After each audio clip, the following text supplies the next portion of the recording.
এই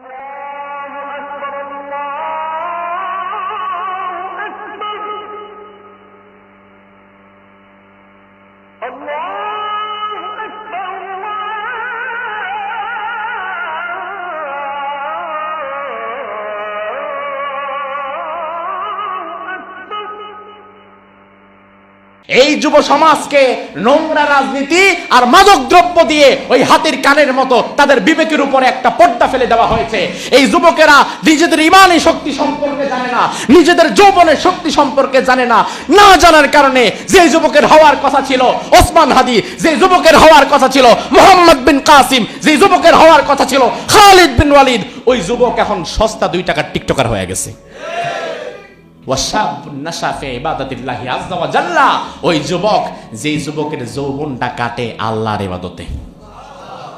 কিসে কিসে? আর আমাদের যুবকের যৌবন কাটে ফেসবুকে, ইউটিউবের রিলস দেখতে দেখতে। আমাদের যুবকের যৌবন কাটে গার্লফ্রেন্ডের পেছনে দৌড়াইতে দৌড়াইতে। সারা রাত জেগে জেগে চোখগুলারে পেশার মতো বানায় ফেলছে। তার যৌবন এভাবেই শেষ। আমাদের যুবকদের যৌবন কাটে নেশার মধ্যে, মাদকের মধ্যে। অথচ রাসূল বললেন, যেই যুবক আল্লাহ তাআলা তাকে আরশের ছায়ায় ছায়া দিবেন, ওই যুবকের যৌবন কাটা লাগবে আল্লাহর ইবাদতে। সুবহানাল্লাহ। আমার যুব সমাজ, নিজেকে চেনো, নিজের শক্তি সম্পর্কে জানো। তুমি সস্তা টিকটকার কেন হবা? তুমি টিকটকার কেন হবা? তুমি তো হবা ওসমান হাদি। যে যুবক বিপ্লবের ডাক দেবে, যে যুবক জীবন দিয়ে দেবে, ইনসাফের পক্ষে লড়ে যাবে, এমন যুবক হওয়া লাগবে তোমাকে।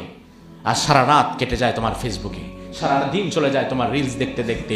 এ জাতির জন্য তোমার কন্ট্রিবিউশন কি? তুমি তো সত্যিকার অর্থে এ জাতির বোঝা হওয়া ছাড়া কিচ্ছু না। বিন্দু মাত্র কন্ট্রিবিউশন তোমার এই জাতির জন্য নাই। তুমি মনে করবা, হুজুর আমি গরিব শরীফ মানুষ, গ্রামে গঞ্জে জন্ম, আমি আর এই জাতির জন্য কি করব?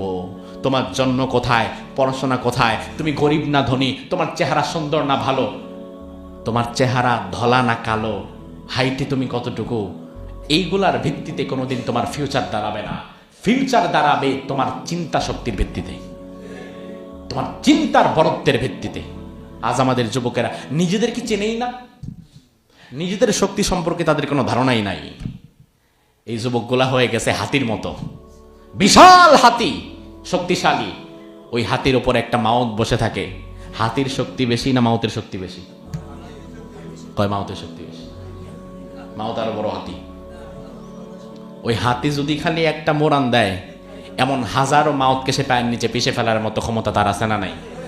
কিন্তু আপনি দেখবেন মাঝে মাঝে রাস্তায় বের হয় 8-10 বছরের পিউসকা পোলাপা, হাতির মাথায় বৈশা এমন এমন জায়গায় নাড়া দেয়, সিগন্যাল দেয়, হাতি তার কথা ফলো করে কাজ করে। তার কারণ কি? তার কারণ হাতির কান এত বড়, ওই কানের ঠেলায় হাতি নিজে কোনোদিন নিজেরে দেখে নাই।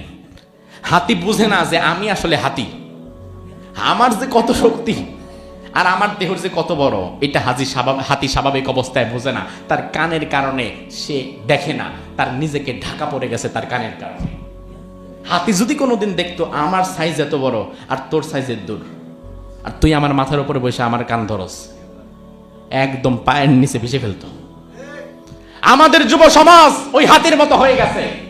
এই যুব সমাজকে নোংরা রাজনীতি আর মাদক দ্রব্য দিয়ে ওই হাতির কানের মতো তাদের বিবেকের উপরে একটা পর্দা ফেলে দেওয়া হয়েছে। এই যুবকেরা নিজেদের ইমানি শক্তি সম্পর্কে জানে না, নিজেদের যৌবনের শক্তি সম্পর্কে জানে না। না জানার কারণে যে যুবকের হওয়ার কথা ছিল ওসমান হাদি, যে যুবকের হওয়ার কথা ছিল মোহাম্মদ বিন কাসিম, যে যুবকের হওয়ার কথা ছিল খালিদ বিন ওয়ালিদ, ওই যুবক এখন সস্তা 2 টাকার টিকটকার হয়ে গেছে। হাতের কানের মতো নিজের শক্তি আর ক্ষমতা সম্পর্কে তার ধারণাই নাই। আমার ভাই, আল্লাহ বললেন ওই যুবক, যে যুবকটা তার যৌবন আল্লাহর পথে কাটাবে। এই জন্য আল্লাহ তাআলা আমাদের যুবকদেরকে তাদের যৌবনটা আল্লাহর পথে কাটাবার মতো তৌফিক দান করুক, বলি আমিন।